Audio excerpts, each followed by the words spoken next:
Hello, friend. ये कहानी है एक आदमी और उसकी 3 बेटियों की है। उसकी बीवी कुछ साल पहले वफात पा चुकी थी। उसकी तीनों बेटियां बहुत खूबसूरत थीं, मगर सबसे छोटी बेटी अपनी बहनों में सबसे ज्यादा समझदार थी। उसका नाम जैनब था। करमदीन अपनी तीनों बेटियों से बहुत प्यार करता था। उसने कभी अपनी बेटियों को मां की कमी महसूस नहीं होने दी। वह अपनी बेटियों की हर ख्वाहिश पूरी करता था। अब करमदीन की बेटियां बड़ी हो चुकी थीं और अपने पिता के लिए खुद से खाना बनाने लगी थीं।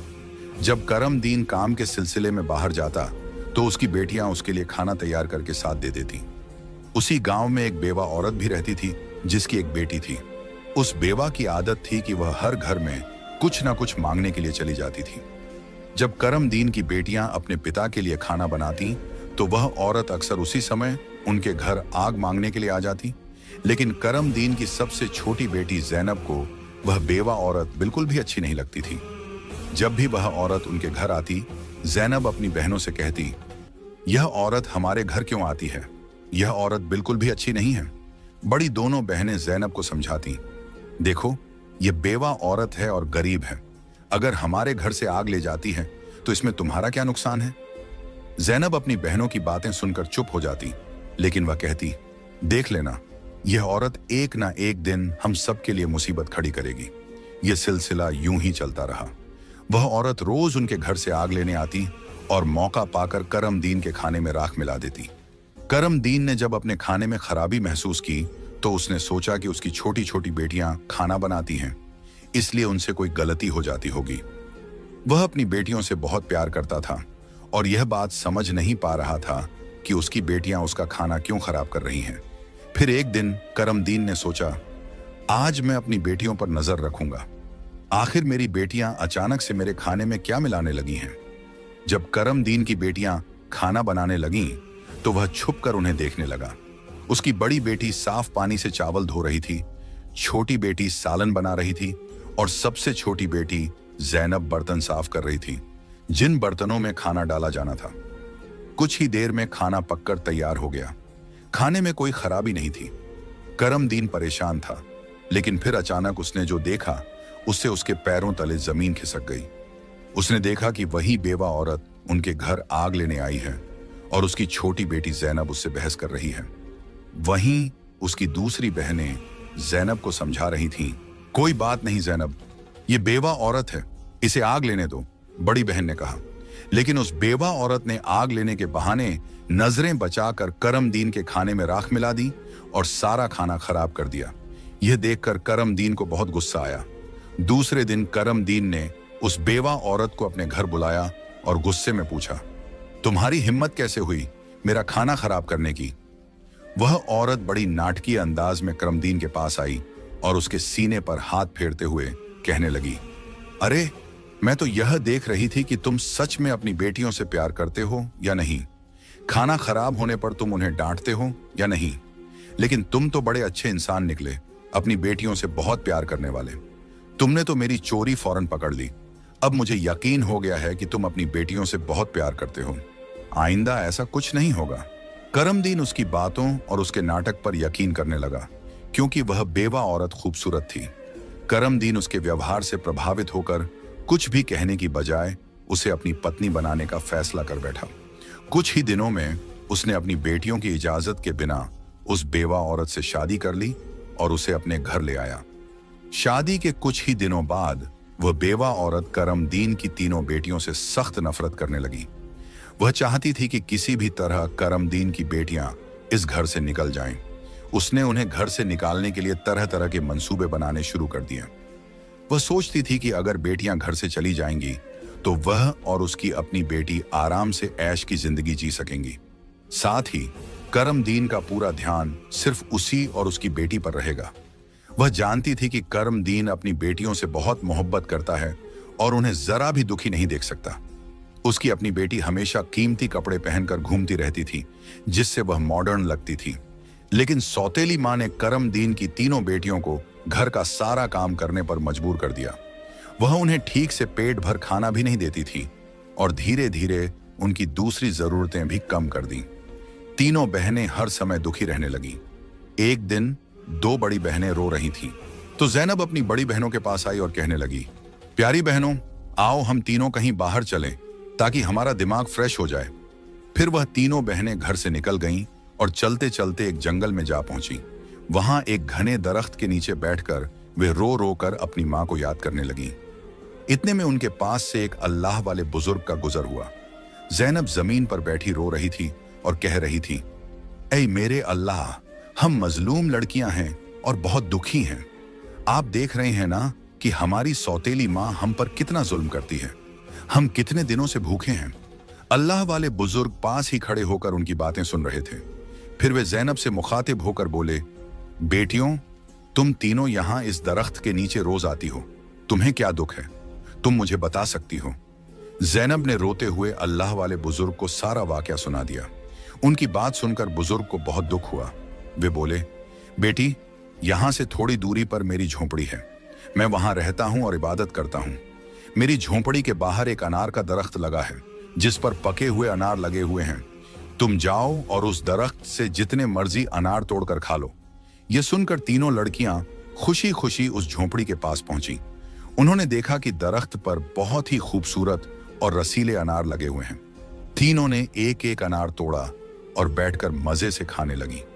जब उनका पेट भर गया तो उन्होंने बुजुर्ग का शुक्रिया अदा किया और घर वापस आ गईं।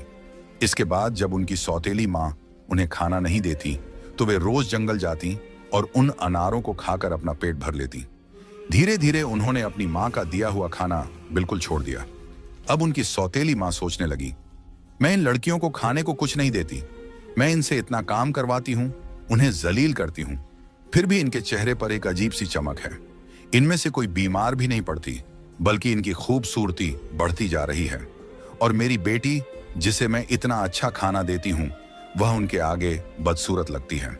दूसरे दिन जब वह लड़कियां जंगल की तरफ गईं, तो सौतेली माँ ने अपनी बेटी को उनका पीछा करने के लिए भेज दिया। जब तीनों लड़कियां अनार तोड़कर खा रही थीं, तो जैनब ने अपनी सौतेली बहन को देख लिया। उसने बाकी बहनों से कहा, यह लड़की हमारा पीछा कर रही है, मैं इसे यहां से भगा देती हूं। फिर जैनब ने अपने हाथ में पकड़ा अनार छुपा लिया और बोली, अगर यह सब कुछ अपनी मां को बता देगी तो यह हमारे लिए परेशानी का कारण बन सकती है। लेकिन जैनब की दूसरी बहनें बोली, जैनब, तुम कैसी बातें कर रही हो? यह बेचारी बेकसूर है। जैनब की बड़ी बहनें बोली, हमारी सौतेली मां तंग करती हैं, यह तो हमें कुछ नहीं कहती। इसके बाद तीनों बहनों ने अपनी सौतेली बहन को पास बिठाया और उसे एक अनार पकड़ा दिया। लेकिन सौतेली बहन ने अनार नहीं खाया और जल्दी से अपनी मां के पास जाकर कहने लगी, मां, वे लड़कियां भूखी नहीं रहती, वे तो जंगल में एक दरख्त से अनार तोड़कर खा लेती हैं। उसी दरख्त के पास एक बुजुर्ग भी इबादत कर रहे थे और उन्होंने भी उन्हें रोकने की कोशिश नहीं की। यह सुनकर सौतेली मां को बहुत गुस्सा आया। वह सोचने लगी, मैं इन लड़कियों को अनार खाने से कैसे रोकूं? पूरा दिन वह गुस्से में ही रही। जब शाम को करमदीन काम से घर वापस आया तो उसने अपनी बीवी को परेशान देखा। वह बोला, तुम्हें क्या परेशानी है? क्यों इतनी उदास बैठी हो? वह कहने लगी, मेरे सिर में बहुत तेज दर्द है और यह किसी दवा से ठीक नहीं होगा। करमदीन ने पूछा, तो फिर कैसे ठीक होगा? वह तुरंत बोली, जंगल में एक अनार का दरख्त है जिस पर लाल लाल अनार लगे हैं। अगर तुम उस दरख्त को जड़ से कटवा दो और उसकी जड़ें उबालकर दवा बना लो और मेरे माथे पर लगाओ तो मेरा सिर दर्द ठीक हो सकता है। करमदीन ने कहा, बस इतनी सी बात। फिर उसने कुछ आदमियों को बुलाया और उन्हें पैसे देकर कहा, जंगल में एक अनार का दरख्त है, तुम लोग उसे जड़ से उखाड़ फेंको और उसकी जड़ें मुझे लाकर दो। कुछ ही घंटों में वे आदमी उस दरख्त को जड़ से उखाड़कर उसकी जड़ें करमदीन के पास ले आए।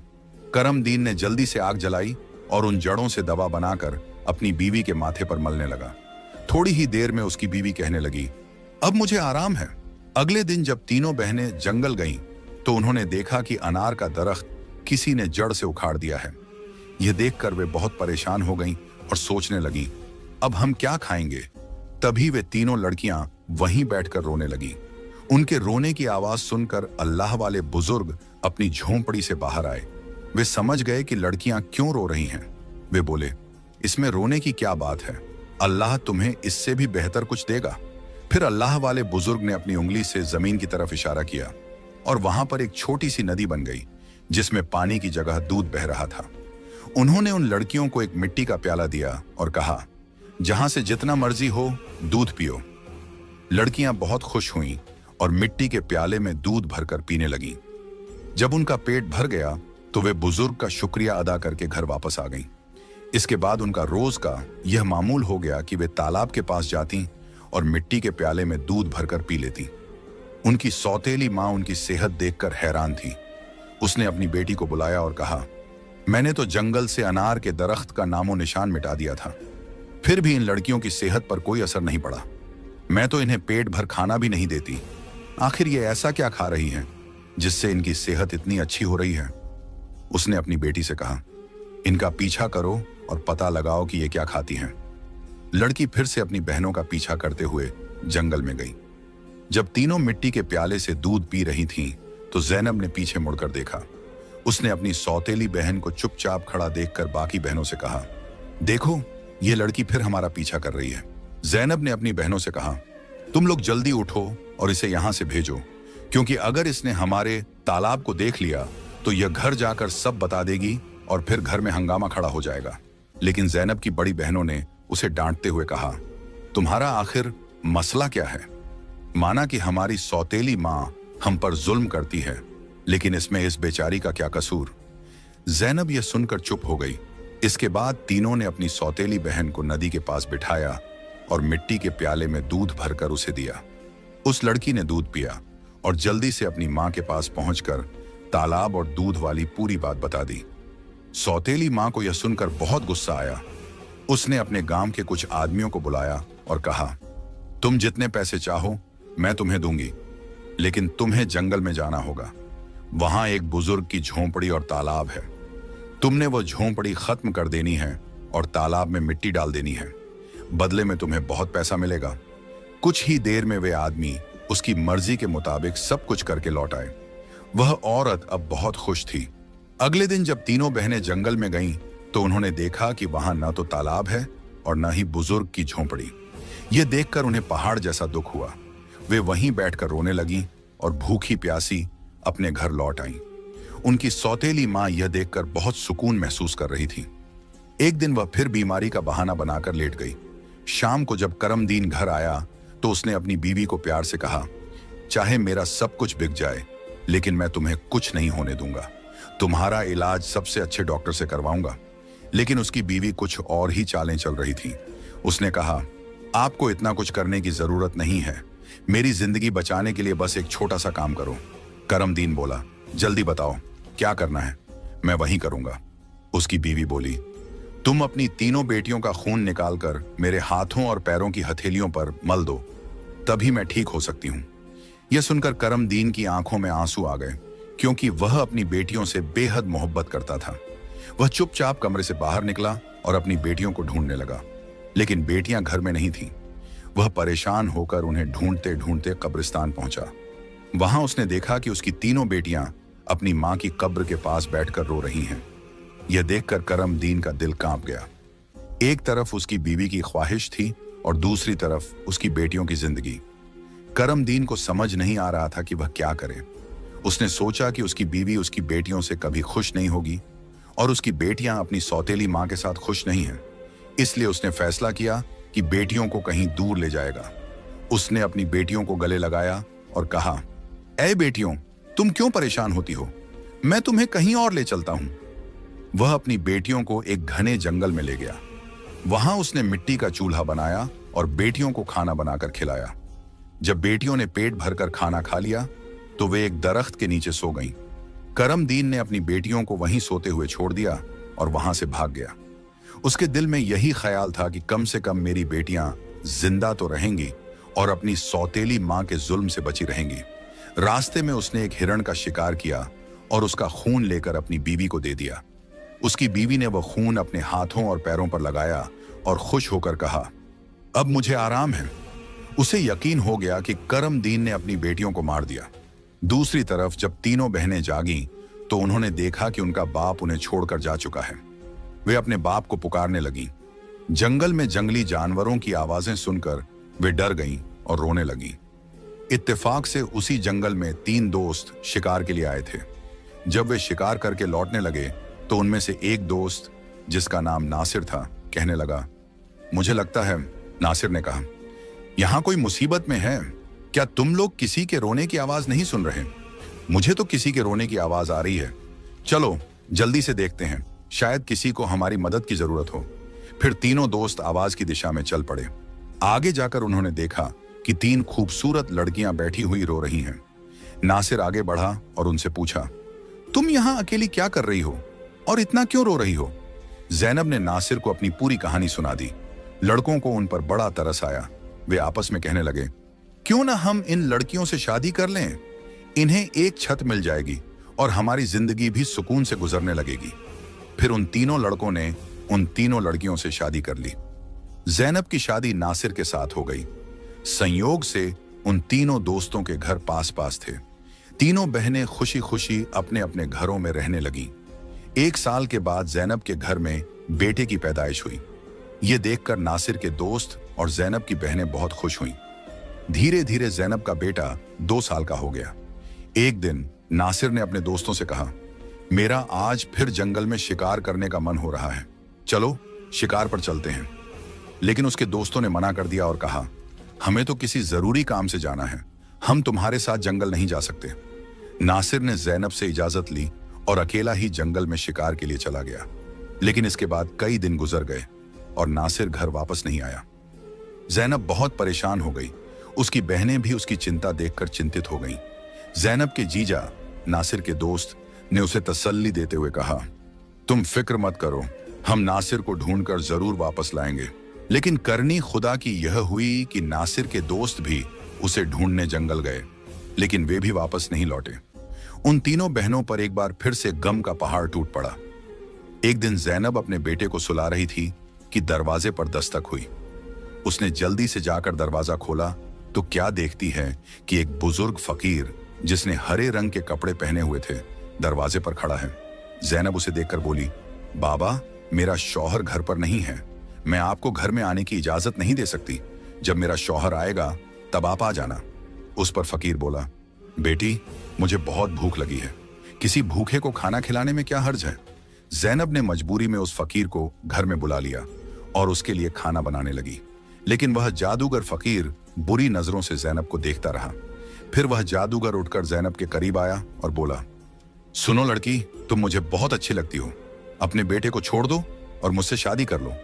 जैनब डर के मारे कांपने लगी और बोली, बाबा, आप कैसी बातें कर रहे हैं? मैं शादीशुदा हूं और एक बच्चे की मां हूं, आपकी हिम्मत कैसे हुई ऐसा कहने की? यह सुनकर जादूगर फकीर को गुस्सा आ गया। उसने अपने जादू से जैनब को कुतिया बना दिया और उसके गले में रस्सी डालकर खींचते हुए ले जाने लगा। इधर जैनब का बेटा जोर जोर से रो रहा था। जैनब की बहनों ने जब उसके बेटे के रोने की आवाज सुनी तो वे भागती हुई उसके घर आईं। उन्होंने जल्दी से जैनब के बेटे को गले लगाया और अपनी बहन को घर में ढूंढने लगी। लेकिन उन्हें जैनब कहीं नजर नहीं आई। उनकी सौतेली मां के बाद अब जैनब भी गायब हो चुकी थी। वक्त इसी तरह गुजरता रहा। अब जैनब को गुम हुए भी 14 साल का लंबा वक्त गुजर चुका था। इस दौरान जैनब का बेटा जवान हो चुका था।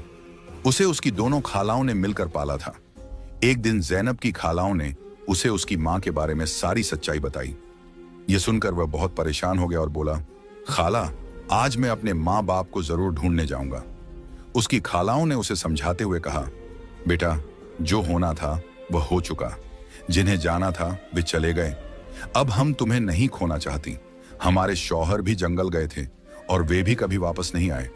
अगर तुम भी चले गए तो हम किसके सहारे जीएंगी? लेकिन लड़के ने कहा, खाला, आप फिक्र मत कीजिए, मैं अपने बाप और बाकी सबको ढूंढकर वापस जरूर लाऊंगा। फिर वह लड़का जंगल की तरफ निकल पड़ा। कई दिनों तक जंगल में इधर उधर भटकता रहा, लेकिन उसे कुछ समझ नहीं आया कि वह अपने माँ बाप को कहां ढूंढे। इसी तरह तलाश करते करते वह एक ऐसे इलाके में पहुंचा जो पूरी तरह पत्थरों का इलाका था। वहां उसने पत्थर की इमारतें देखी और एक खूबसूरत छोटा सा पत्थर का घर देखा। वह गौर से उस घर को देख रहा था कि तभी उस घर से एक बुजुर्ग बाहर आए और बोले, बेटा, तुम यहां नए लगते हो, तुम्हें इस खतरनाक इलाके में आने की क्या जरूरत थी? लड़के ने जवाब दिया, बाबा जी, मैं अपने माँ बाप और ताया जी को ढूंढने के लिए यहां आया हूं। मेरी मां को एक जादूगर ने कुतिया बनाकर अपने साथ ले गया था। अल्लाह वाले बुजुर्ग बोले, बेटा, यह इलाका एक बहुत बड़े जादूगर का है। वह बहुत ताकतवर है। जो भी उससे पंगा लेता है या उसे बेइज्जत करता है, वह उसे पत्थर का बना देता है। ये जो तुम अपने इर्द गिर्द पत्थर देख रहे हो, ये भी कभी इंसान थे। जादूगर ने इन्हें पत्थर बना दिया। कुछ साल पहले यहाँ एक नौजवान आया था। उसके बाद उसके पीछे 2 और नौजवान आए। जादूगर ने उन्हें पेड़ और पत्थर में बदल दिया और उसने एक नेक पाकीज़ा लड़की को भी 12 साल से कैद करके रखा है। वह जादूगर उस लड़की से शादी करना चाहता है, लेकिन वह लड़की किसी भी तरह मान नहीं रही। बुजुर्ग की बातें सुनकर लड़का सोचने लगा, यकीनन यह लड़की मेरी माँ है और ये लोग मेरे ही परिवार के लोग हैं। आखिरकार मैंने अपनों को ढूंढ ही लिया। इसके बाद लड़के ने बुजुर्ग को अपनी सारी कहानी बताई और कहा, बाबा जी, आप मेरी मदद करें। इन लाचार लोगों को बचाने का कोई तरीका बताएं। बुजुर्ग, जिनकी झोंपड़ी को कभी ज़ैनब की सौतेली माँ ने जला दिया था, मुस्कुराए और बोले, बेटा, अल्लाह हमेशा नेक दिल वालों की मदद करता है। तुम्हें हिम्मत नहीं हारनी चाहिए। अल्लाह वाले बुजुर्ग मजबूरन इस खतरनाक इलाके में आकर रहने लगे। उन्होंने लड़के से वादा किया, मैं तुम्हारा साथ जरूर दूंगा। बुजुर्ग सोचने लगे, क्या पता इस लड़के की मां को छुड़वाने से बाकी कैदियों को भी जादूगर की कैद से आजादी मिल जाए। बुजुर्ग ने बाकी गांव वालों को बताया, यह मेरा पोता है जो दूसरे गांव से मुझसे मिलने आया है। जब जादूगर को शक हुआ कि गांव में कोई नया लड़का आया है, तो वह तुरंत अल्लाह वाले बुजुर्ग के पास पहुंचा और पूछने लगा, यह कौन है? बुजुर्ग ने जवाब दिया, यह मेरा पोता है। इस तरह जादूगर और लड़के की मुलाकात हुई। लड़का अपनी पहचान छुपाकर जादूगर से मिलने लगा। जादूगर ने लड़के को देखकर कहा, तुम बहुत समझदार लगते हो और अपने दादा की तरह नेक और मासूम हो। कल तुम मेरा एक काम करोगे। मैं तुम्हें एक इमारत में भेजूंगा जहां एक लड़की को मेरा पैगाम देना है। मैं उससे शादी करना चाहता हूं। लड़का समझ गया कि वह अपनी मां से मिलने जा रहा है। वह बहुत खुश हुआ और सोचने लगा कि वह अपनी मां के लिए फूल ले जाएगा। उसने योजना बनाई कि वक्त आने पर वह अपनी मां को पहचानने के लिए अपनी पहचान जाहिर करेगा। ज़ैनब की शादी के वक्त नासिर ने उसे एक अंगूठी दी थी जिस पर उसका नाम लिखा हुआ था। बाद में ज़ैनब ने वह अंगूठी अपने बेटे को पहना दी थी। सालों बाद वह अंगूठी बढ़ाकर दोबारा बनाई गई और लड़के ने अब भी वही अंगूठी पहनी हुई थी। अल्लाह वाले बुजुर्ग ने लड़के से कहा, अपनी अंगूठी को फूलों के गुलदस्ते में छुपा दो। जब तुम्हारी मां इसे देखेगी तो वह तुरंत तुम्हें पहचान लेगी। लेकिन यह काम आसान नहीं होगा। जादूगर ने ज़ैनब की निगरानी के लिए एक चौकीदार तैनात कर रखा है जो हर वक्त सख्ती से नजर रखता है। जादूगर अल्लाह वाले बुजुर्ग की बहुत इज्जत करता था और उनके पोते को नेक समझता था। उसने लड़के को गुलदस्ता देकर रोजाना ज़ैनब के पास भेजना शुरू कर दिया। लड़के की कम उम्र, महज 14 साल की वजह से जादूगर को उस पर कोई शक नहीं हुआ। ज़ैनब को एक कमरे में कैद करके रखा गया था जहां किसी मर्द को जाने की इजाजत नहीं थी। लड़का रोजाना गुलदस्ता लेकर ज़ैनब के पास जाता और वहां जादूगर की एक दासी हमेशा ज़ैनब के साथ रहती। एक दिन किस्मत ने लड़के का साथ दिया। ऐसा मौका मिला जब कमरे में ज़ैनब के सिवा कोई नहीं था। लड़के ने जल्दी से अपनी उंगली से अंगूठी उतारी और फूलों के गुलदस्ते में छुपाकर ज़ैनब के कदमों में रख दिया। जैसे ही गुलदस्ता जमीन पर रखा, अंगूठी की आवाज हुई। ज़ैनब ने हैरानी से गुलदस्ता उठाया और फूलों में बंधी अंगूठी को पहचान लिया। यह वही अंगूठी थी जो उसने सालों पहले अपने बेटे को पहनाई थी। ज़ैनब की नजरें फौरन गुलदस्ता लाने वाले लड़के की तरफ उठीं। दोनों की नजरें मिलते ही हकीकत साफ हो गई। जादूगर ने ज़ैनब को कैद कर रखा था, लेकिन उसका बेटा अपनी मां को आजाद कराने का मंसूबा बनाने लगा। ज़ैनब ने जादूगर से शादी की रजामंदी जताई और उसकी ताकत का राज मालूम किया। जादूगर ने बताया कि उसकी जान एक तोते में है जो एक पिंजरे में बंद है और एक घने जंगल के दरख्त के नीचे सख्त पहरे में रखा गया है। ज़ैनब ने यह राज अपने बेटे को बताया, लेकिन उसे खतरे से बचाने के लिए जाने से मना किया। फिर भी बेटे ने अपनी मां को यकीन दिलाया कि वह कामयाब होकर लौटेगा। कई दिनों की मशक्कत के बाद वह जंगल में पहुंचा। एक मौका देखकर उसने तोते को पिंजरे से निकाल लिया और जादूगर की इमारत तक वापस ले आया। जादूगर उसे देखकर तोते की वापसी की भीख मांगने लगा। लड़के ने चालाकी से जादूगर से सभी कैदियों को आजाद करवाया। इसके बाद उसने तोते के पंख खींचे, जिससे जादूगर की ताकत खत्म हो गई। अंत में उसने तोते की गर्दन मरोड़ दी, जिससे जादूगर मर गया। लड़के ने अपनी मां ज़ैनब, पिता नासिर और बाकी सभी कैदियों को आजाद कराया। फिर वह सब अल्लाह वाले बुजुर्ग के पास पहुंचे। सब ने बुजुर्ग का शुक्रिया अदा किया और अपने घर लौट आए। जैनब की बहनें अपने शौहर से मिलकर बहुत खुश हुईं, जो जादूगर की कैद में सालों तक रहे थे। उनके पिता, जो अपनी बेटियों को खोने के गम में डूबे थे, उन्हें सही सलामत देखकर खुशी से रोने लगे। उन्होंने बेटियों से माफी मांगी और बताया कि उनकी बीवी की साजिशों की वजह से यह सब हुआ। बेटियों ने अपने पिता को तसल्ली दी और कहा, हम अपनी जिंदगियों से खुश हैं। उनके पिता ने बताया कि उनकी सौतेली माँ, जो उन पर जुल्म करती थी, एक गंदी बीमारी का शिकार होकर इस दुनिया से चली गई। इसके बाद सब ने खुशी और सुकून के साथ अपनी जिंदगी गुजारनी शुरू की। Thank you.